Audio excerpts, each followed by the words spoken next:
નમસ્કાર મિત્રો, સૌને મારા જય શ્રી કૃષ્ણ। મિત્રો, આપ જોઈ રહ્યા છો ધાર્મિક વાર્તાઓ યુટ્યુબ ચેનલ। તો આપ સૌનું મારા ચેનલ પર હું દિલથી સ્વાગત કરું છું।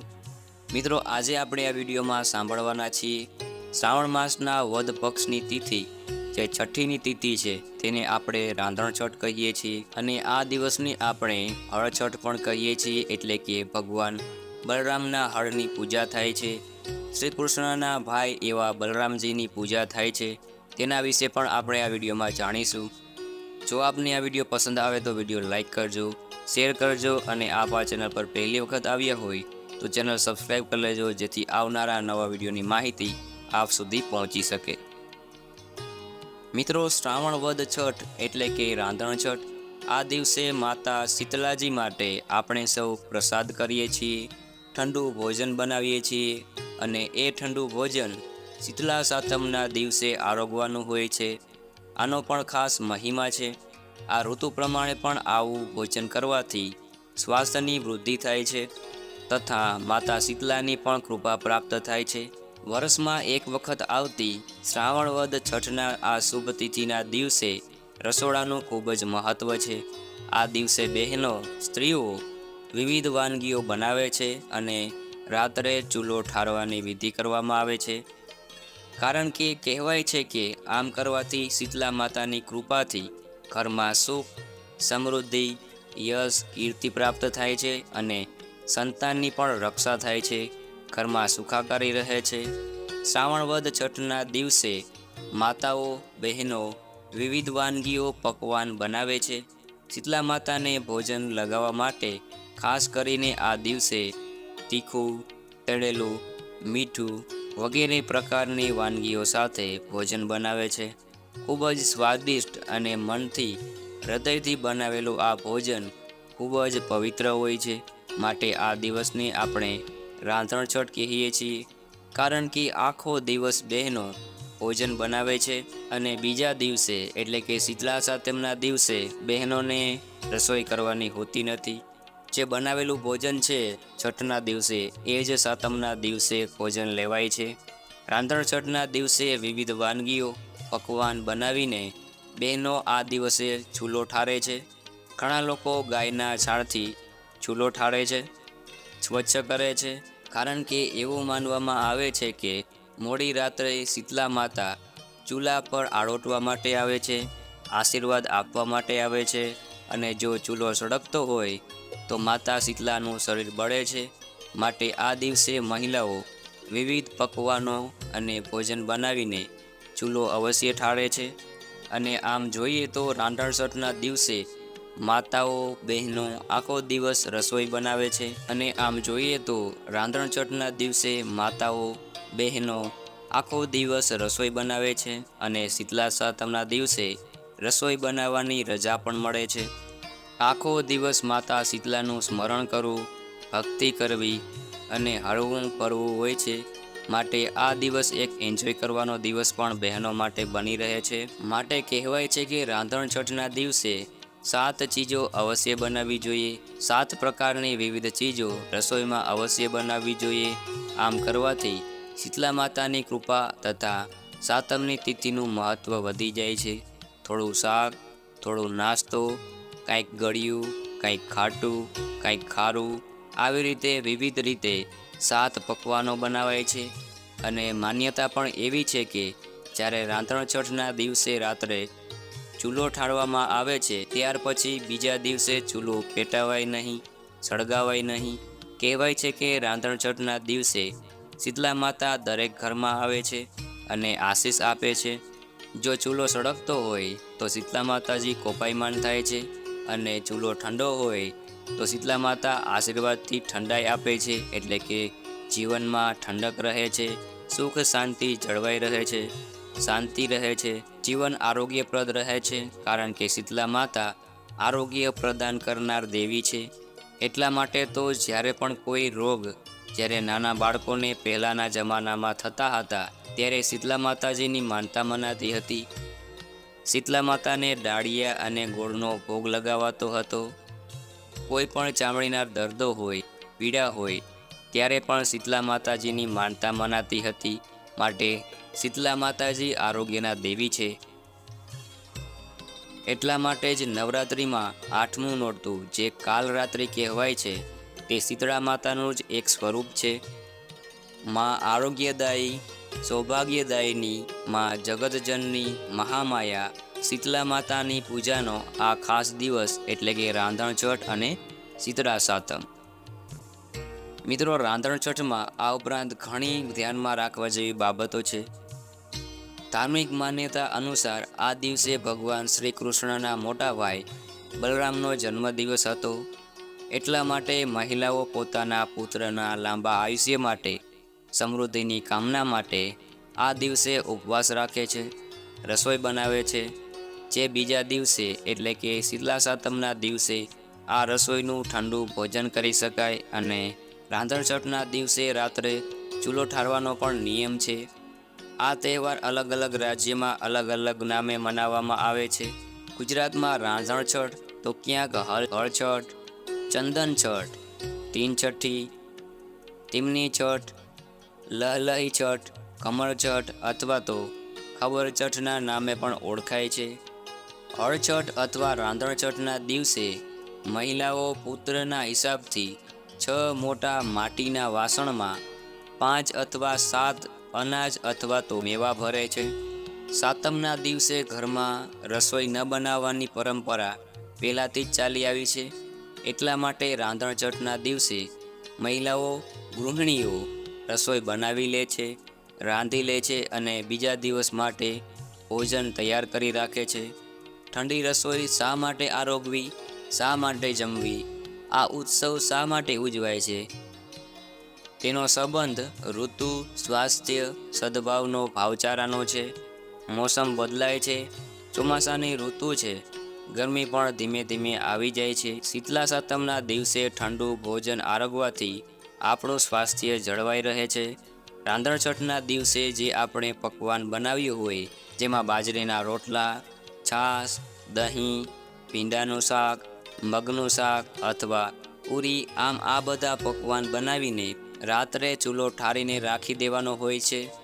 રસોડાને સાફ સફાઈ કરીને રાખવાનું હોય છે.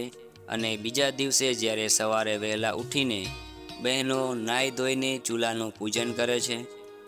ચૂલો પ્રગટાવતા નથી, પરંતુ અત્યારના સમય પ્રમાણે આપણે જે 2 ગેસના ચૂલા હોય છે તેમાં એક ચૂલો પ્રગટાવે છે અને એક ઠારે છે. આવું પણ ઘણા બહેનો કરે છે. ઘણાના ઘરમાં ઠંડુ ભોજન લઈ શકતા નથી.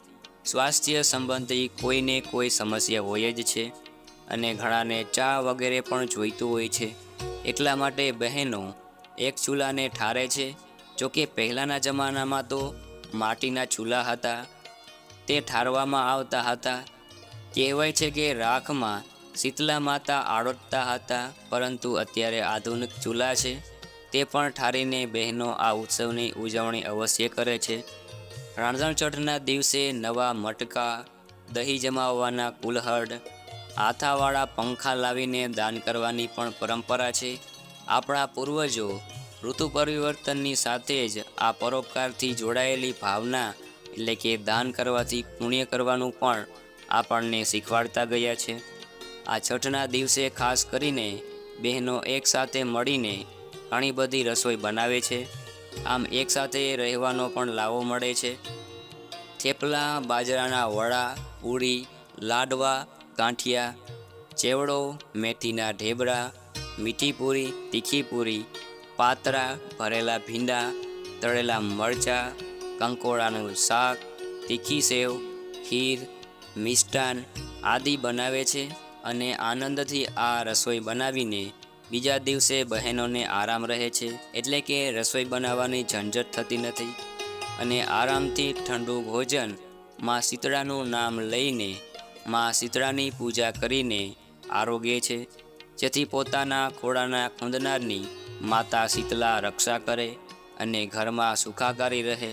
સાતમના દિવસે મંદિરમાં કથા સાંભળ્યા બાદ પહેલા દિવસે એટલે કે છઠના દિવસે તૈયાર કરેલું ઠંડુ ભોજન ગ્રહણ કરવામાં આવે છે. રાંધણછઠના દિવસે લોકો ઘરે ઘરે નવા નવા પકવાન બનાવે છે.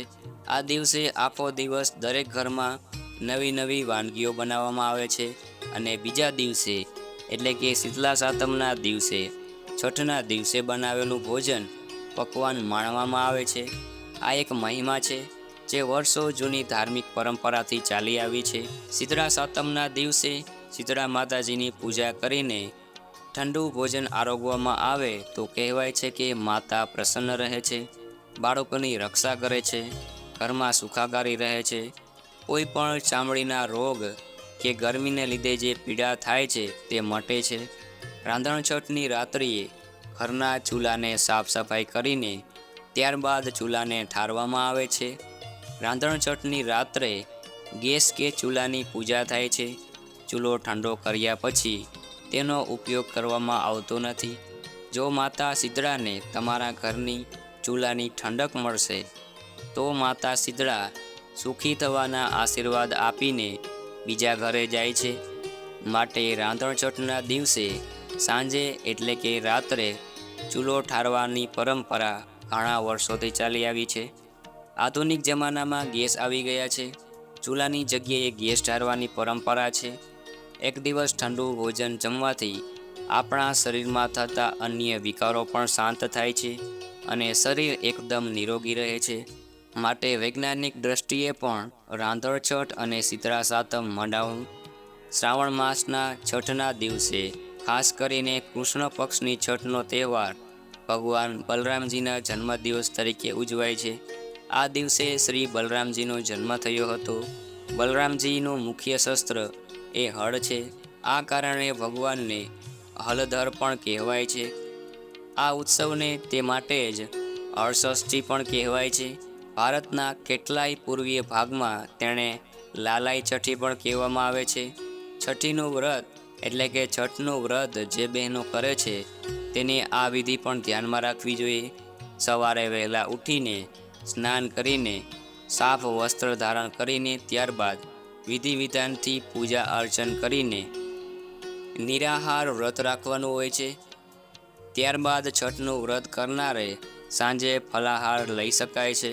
માન્યતા છે કે આ વ્રત રાખવાથી સંતાનોને લાંબુ આયુષ્ય અને ઐશ્વર્યની પ્રાપ્તિ થાય છે.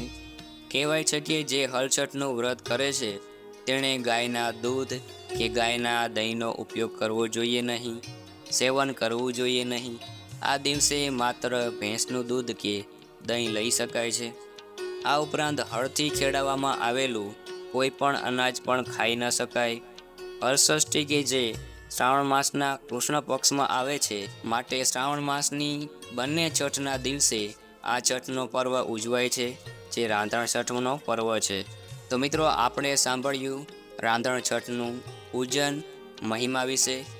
ચૂલો ઠારવાની અને માતા શીતલા માતાજીના આશીર્વાદ પ્રાપ્ત કરવાનો આ એક શુભ દિવસ છે. વર્ષમાં એક વખત આવતો આ શુભ દિવસનો લાવો દરેક બહેનો લે છે અને ઘરમાં સુખાકારી રહે એ માટે બહેનો માતા શીતલામાની પ્રાર્થના કરે છે. બાળકોની રક્ષા થાય, અખંડ સૌભાગ્યની પ્રાપ્તિ થાય એવા માટે શીતલા માતાજીની આપણે જય બોલાવીએ અને કહીએ, હે શીતલા માતા, અમારા જીવનમાં શીતળતા પ્રદાન કરજો. એમાં રોગ, કષ્ટ, ઋણ આદિ ઉપાધિમાંથી અમારી રક્ષા કરજો. બોલો શીતલા માતાજીની જય. મિત્રો, રાંધણછઠના દિવસે આમ જોઈએ તો અગ્નિનારાયણનું પણ પૂજાનું મહત્ત્વ છે. અગ્નિદેવ કે જે આપણે પોષણ આપે છે, અગ્નિદેવ કે જે આપણી સૃષ્ટિમાં સર્વને શુદ્ધ કરી શકે છે. એટલા માટે તો અગ્નિમાં પકાવેલું અનાજ દ્વારા આપણા સ્વાસ્થ્યમાં વૃદ્ધિ થાય છે અને અગ્નિમાં છેલ્લે આ દેહ વિલીન થાય છે. અગ્નિનારાયણ દેવનું એક સ્વરૂપ જે આપણા રસોડામાં ચૂલાના રૂપમાં હોય છે, ત્યાં પણ આપણે આ દિવસે ખાસ પૂજન અર્ચન કરવું જોઈએ. માટે ચૂલાની પૂજા થાય છે અને યજ્ઞનારાયણ દેવમાં રહેલ અગ્નિ દ્વારા આપણા ઘરમાં શુદ્ધિ થાય છે. માટે આ રાંધણ છઠના દિવસે અગ્નિ દેવતાનું પણ પૂજન કરવું જોઈએ. માં અન્નપૂર્ણાની કૃપા પ્રાપ્ત કરવા માટેનો પણ આ શુભ દિવસ છે. કારણ કે માં અન્નપૂર્ણાની કૃપા હોય તો સ્વાસ્થ્ય, સુખ અને અન્નના ભંડારો આપણા જીવનમાં ભર્યા રહે છે. એટલા માટે જ રાંધણ છઠના દિવસે માં અન્નપૂર્ણાનું સ્મરણ કરવું જોઈએ. દેવી મહામાયા અન્નપૂર્ણાની કૃપાથી જ આપણને સ્વાસ્થ્ય પ્રદાન થાય છે લોહીમાં, સ્વાસ્થ્યમાં, શરીરમાં પુષ્ટિ અને વૃદ્ધિ થાય છે. માટે આ રાંધણ છઠનો દિવસ ખૂબ જ શુભ અને મંગલકારી છે. આ દિવસ શીતલા માતાજીની, અગ્નિનારાયણ દેવની તથા માતા અન્નપૂર્ણાની કૃપા પ્રાપ્ત કરવા માટેનો શુભ દિવસ છે. તો બોલો શીતલા માતની જય. મિત્રો, મને આશા છે કે આપને આ વિડીયો જરૂર પસંદ આવ્યો હશે. મને સાંભળવા બદલ આપ સૌનો આભાર. સૌને મારા જય શ્રી કૃષ્ણ.